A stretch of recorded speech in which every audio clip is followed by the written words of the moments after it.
Pipeline Professionals Association of Nigeria, with acronym PLAN, is a non-profit professional body that advises and provides useful information to aid the formation of rules and regulations and strive to ensure that it keeps its members abreast of all that is happening in the Nigerian oil sector and the industry at large.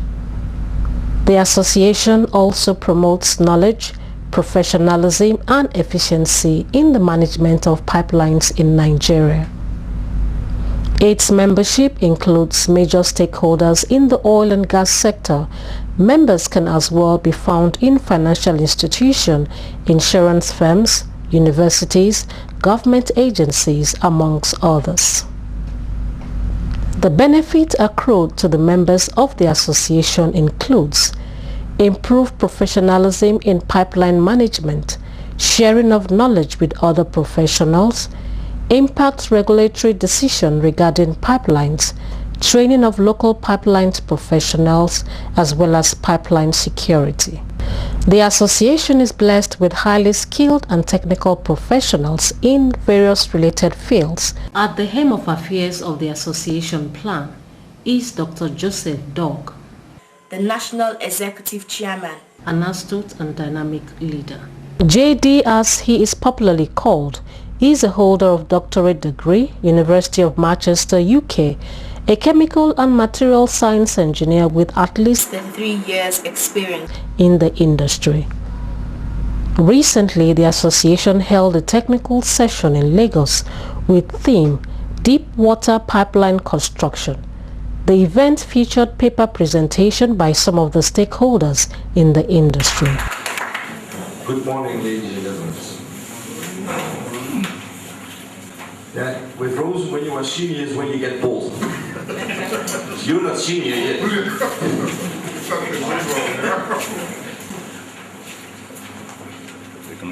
Who does know about Rose? There's some hands. 1, 2, only 2 people knows about Rose. 3, 4, 5, 6. Okay, some people know about Rose. That's good. And DSV Piptronics. Who knows about that? Oh, the same. It's also good. So because we're technical partners there. So Rosen without DSV does not exist in Nigeria. So that's why I put the name also there. When we do something, we always do it through our technical partner GSV. It's a Nigerian company. So this is the way we work. A little bit about myself. Almost 40, 18 July. Then I will pass it 41, so I'm still young. I'm still young. I just came from my Portugal holiday, a short break, just to go to Nigeria to present this here and to visit some clients. I will talk about asset integrity management and some about inspection about deep water. It's a little bit of technical stuff, so feel free to interrupt or to ask. It's about two parts. First is the implementation of an asset integrity management system, and the second part is development and application of deep water inline inspections. And I want to bring a short message across, and you don't need to remember everything, but I want to bring a short message across that Rosen is not only an inspection company, but it can also be an integrity partner. So Rosen has developed software. Through all the years, we have a lot of IT people and software developers develop software for integrity management. And it's all in modules, and we can implement modules separate into all kinds of systems. So we're very modular. So this is a little bit what I want to bring across in the first part. The second part is about deep water inline inspections. That is complex, and you only can do it when you work closely together, when you have a sort of partnership. So it's not a distance, it's not simple, just bring a questionnaire, pipeline questionnaire, fill in everything, mobilize a tool and do an inspection. No, it's much more to it. That you will see a little bit in the second part.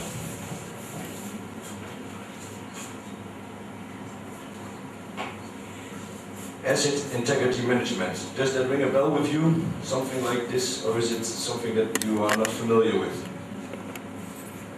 Everybody looks at me, nobody tells me anything. Normal. It's normal. I think it's all about, because people don't want to put something in the pipeline or want to have a lot of things, but they want to know if their asset is still okay. So there is a lot to say about that, especially for offshore. It's not easy. You cannot dig a hole and do a check, so it's complex. Asset integrity management in reality. A lot of things are normally in place when you install a pipeline. There's a lot of information coming. This information will be adapted in time, changes will be made. So I'll go to the next slide. From the operator's view, integrity, project execution, getting the required communication and planning done and the information documentation in place. Because you want to get the information, to get there, to get a tool into the pipeline, what you will see here is a tool lowering into the pipeline. To get there, you have to do some typical steps. You do some planning, there's communication, third party, tendering, on-site execution.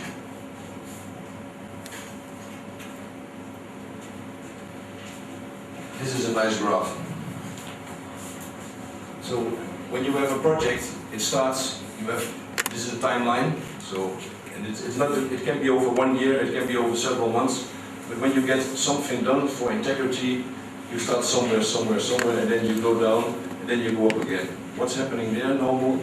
And this is just a typical curve, but it can be various, but in general, it always looks like this in the big picture. Here, they start with the on-site work, and then the stress factor goes up again. So the operational effort goes up. So you will see also the stress factor goes up. Why we ensure we insert pressure chart on our launch peak. Also, with the chart, you can actually know where the stock peak is, because there's going to be a sharp shoot of pressure. I think we had a situation like that when there was a stock peak on the TRT pipeline Shell, and they wanted us to locate the point. But from the pressure chart, we already calculated and know the distance, from the launch chart to where the peak is. And when we also use our transmitter, we discovered that it was exactly the same. Yeah, but that's an oil line. Yes, an oil line. Because compressibility factors come in the gas line. In this case, 48 inch gas line. Because you don't know usually, I don't think you typically do it in other offshore pipelines. Yeah. It's depending first on the client. Some clients want to have tested everything. So it's just by default that they say, it doesn't matter what we do offshore, we want to have it done to a test loop. For our point of view, it's not always necessary, but if they request it, we cannot say no. But we also do testing ourselves, of course, because if we think that something is critical and we need to do a new tool design, we're not going to test it in 2 kilometer depth. So then we will test it up front at our test facilities. So even when the client is not there, of course, because maybe when it doesn't go good, we don't want to inform the client, but we will test everything then up front. And then when we know everything is successful, because you can model it in the computer, but it's not the same as in the real world. So when the tool is in the pipeline, you have different conditions, and so this is also how we get our knowledge. We test a lot. This is part of the work. Thank you. I think I get why you require more magnetization for this operation. Why did the tool require more magnetization? Oh, this was the wall thickness. If you go here, the wall thickness is quite high, and if you go to the 14 and 18 inch, the body size is not that big to have the big strong magnets. So you need to have a different type of design of body to mount these big magnets. So you need to have a magnetization capacity in the tool, and how bigger the tool gets, how easy it is to magnetize big. But if you have, like, say, an 8-inch tool with 20 millimeter wall thickness, it's not possible to mount these magnets on this tool. So there is no place for that. No, I wanted to just say something with his first question. He's referring to mostly a normal MFA run. Like you can just call Rosin PSV today and say we want you to run your tool, Those are conventional tools that you already tested and we run on daily basis, But in case of the offshore pipelines, they are mostly, clients and requests. So if you develop a tool, you need to do a lot of tests and simulations before you actually show that the tool can make a successful run. So that's actually the basic reason for carrying out tests and all that. Compared to the conventional tools that you can just call. Eric will configure the tool in Holland and instruct us to run it here. I think it's clear. Yeah. Let me add another value comment. I have never accepted that the customer knows what he wants. The customer is always right, but the customer is brazenly ignorant. So the function of a salesperson or a technical person is to listen to the customer. Then, in a discussional process, they sit down with the customer and then rationalize the scenario and demonstrate why A tool is more acceptable than B tool, but not just because the customer wants it. Yeah. So that shouldn't be the case. Sit down with the customer and say, look, if we do it this way, these are the potential outcomes. These are the probable outcomes. So that's the approach. So most customers I dealt with overseas, I give a typical example. A customer came to me that he needed a tool to monitor corrosion in a cupronickel-based system in a marine environment. And I said to him, there was no need for this activity because cupronickel itself, electrochemically, will create copper in the system and almost kill all the marine agents. So sometimes the customer doesn't know what they want. It's your duty to give him a punch and tell him to sit down. Yeah. There was product presentation, questions and answers, and interactive session. Elo Jackson Communications captured the features at the event.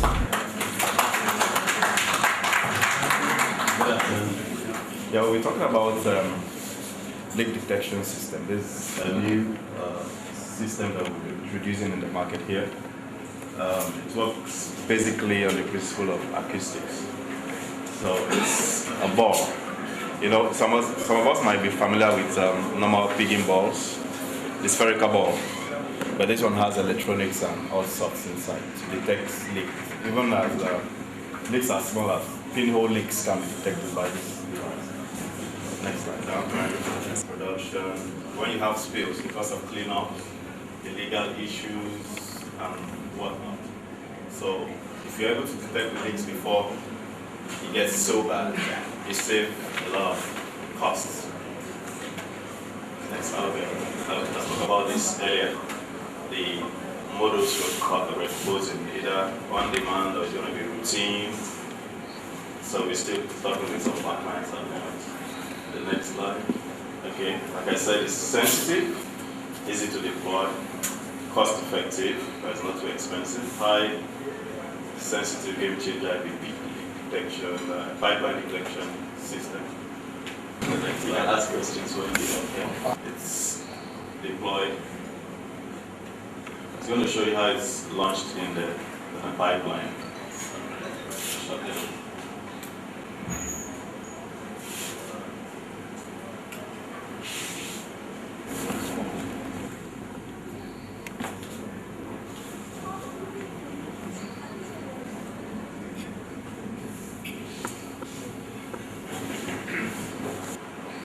Like I said earlier, it doesn't necessarily have to come in contact with the pipe walls. It's approaching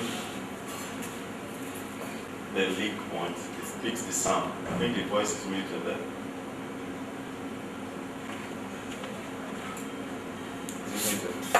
Check the speaker. Now, the receiver end, you have there's a trap that prevents it from taking off through the profile. When we download and interpret it, you see the profile. It's actually in this pipe. That's the peak. You see this profile here. It's that being profile. some meters before the point started spiking gradually, then we got to the maximum point when we got to the leak. Any question? My question is a technical one. How does the ball know where it is? Because there is no odometer system. It's free floating, so it does not need to turn. It can be just stationary. It does not need to go. It does not need to turn. It can be stationary. So how does it know where it is? There is no gyro inside. It has accelerometers. I think we didn't show you the complete setup in there. Even with an accelerometer, the technology is not that advanced at this moment that it can know exactly on 1 meter where it is, because because even when it is stopped and then it accelerates again and stops, you cannot know on 1 meter exactly where it is. It's so difficult to do that. Even in military applications, you need still have satellite coverage to guide it to do this on 1 millimeter. It's not known. So for me, it's really a technical mystery how it can be known on 1 meter exactly where it is. That's really a mystery. But I know technology actually. It's not new. I think it's coming in Dubai. It's in Canada. Okay, in Dubai, okay.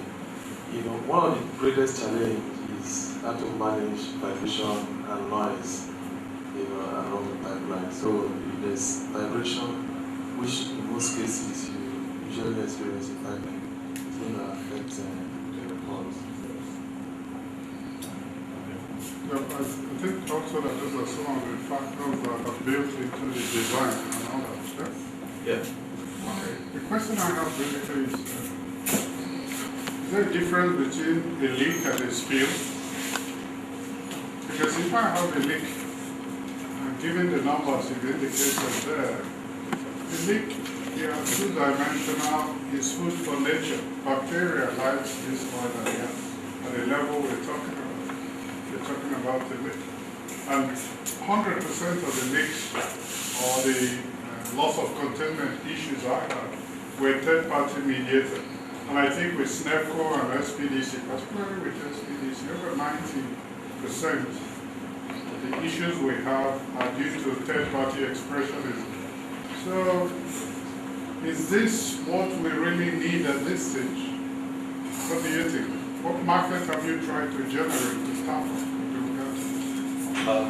Like I said, we're looking at different fronts.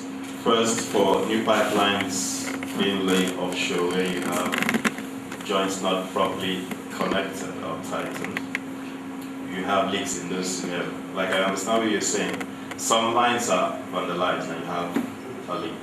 That one is big, okay, you might be able to locate. But there are some lines that they have tiny leaks.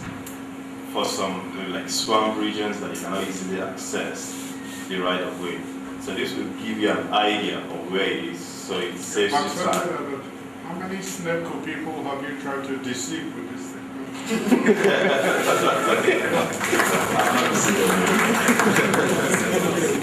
The opportunity to call Spindogu to come and talk to us about the plan and other related issues. Spindogu, the admin secretary, nationwide.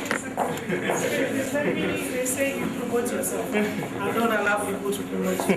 Good afternoon. First and foremost, let me thank all of you for being here and being present, especially my people who registered online. I want to thank you very much for that. And that's why I'm giving you VIP service. Others who did not, well, next time. So I'm going to introduce Plan to you fully. This is a Plan SNEPCO event, but Plan stands for Pipeline Professionals Association of Nigeria. What we do is we are an association primarily for pipeline engineers, but our membership is far broader. It's not just the engineers. We have doctors, we have lawyers, we have members of civil society who are members. Part of the reason we do this is because pipelines affect not just engineers, it affects the general society. So we believe education is necessary. So civil society should understand what we do and how we do it, and how they can help, especially with integrity-related issues. Because as Dr. mentioned, 95% of the problems we have with regards loss of containment are third party, not from us. So we need to educate how it impacts, like our worry event dealt with HSE implications of loss of containment. So we have everybody there. Now what PLAN does is we give a forum for education, just like what we have here. We also give a forum for networking among pipeline engineers. Somebody asked me about training for pipeline engineers, and I said quite specifically there's no fixed training for pipeline engineers. This is a course for pipeline engineers.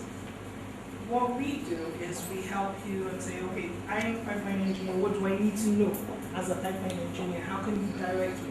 What do you believe is the best training for me to do that will give me the necessary skill set I need as a pipeline engineer? That is also part of what we do. We have technical committees which are chaired by our members. That's you. You drive the association. So I would like for those of you who have not registered as PLAN members but come as interested participants, please register with the association so you know exactly what we're doing, when we're doing it, how we're doing it. When we have special activities for our members, you'll be directly involved. As you notice, most of our events are free. Specifically for our members, it's relatively free. For other people, we may add 1 or 2 charges, but for our members, anything we do, more often than not, is free. We are also looking at starting training this year at subsidized rates for our members, non-members. You know how it goes. So if you're interested in registration, you can register right now while I'm here. If it's not feasible and you still wish to do it at a later time, I have forms available here you can take, fill, scan, and send to the head office in Port Harcourt. We do that. You'll be registered on the Lagos chapter, and your photo would be Emeka here. He is my counterpart in Lagos. So he coordinates all activities for Lagos. We still have chapters in Warri. The headquarters also doubles as a Port Harcourt chapter, and we are currently about to open an Abuja chapter. The next technical session will take place in September in Port Harcourt. I will send out invitations to everybody who's here currently so you can register online and give feedback and let you know what's happening. So for now, that's it concerning PLAN. If you have any more inquiries, you want to get in touch with me, you can go to our website. Contact information is there. If you pick up a registration form, the contact information is also there. I will also hand out my contact information so you can call me directly. Those of you who have Emeka's contact or need to get in touch with Emeka, you can also pick up his contact information before you leave. Whatever questions you have, I will endeavor to answer. If not, I will direct you to who can give you the best answer. So thank you once more, and I will be handing over to Emeka and he will tell you what's next. Thank you.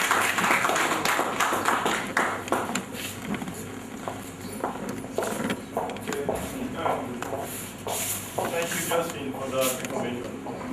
Before we go, we have to thank SNEPCO.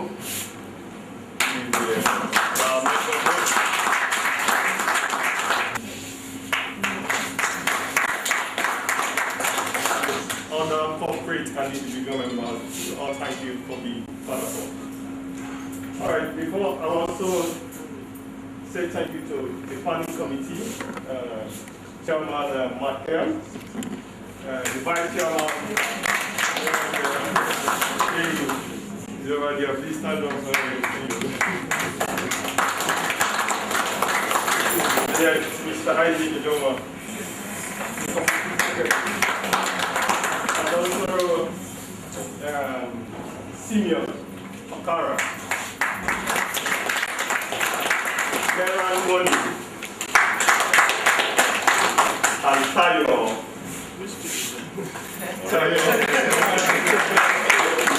These people contributed so much for the success of this event. We hope that in the subsequent event we do better. You also wish to say that the next event is going to be bigger than this one. So we are going. Thank you very much. So I think interview by our executive chairman on radio 92.3 FM. Inspiration FM, sorry. Inspiration FM 92.3 by 2 p.m. on Sunday. So I would like everybody to be on radio that time to hear more about plan and other things, other programs that we are trying to involve. Okay. So there'll be another launch. I told our host that if they want us to all move to Snapco and they'll be eating food, they should tell us. So they said we don't have to go yet. There will be another lunch for us. So before we go, let's have a lunch down here. And also network and take pictures of ourselves. It's very important also for documentary purposes. Okay, thank you very much once again to be part of that. Thank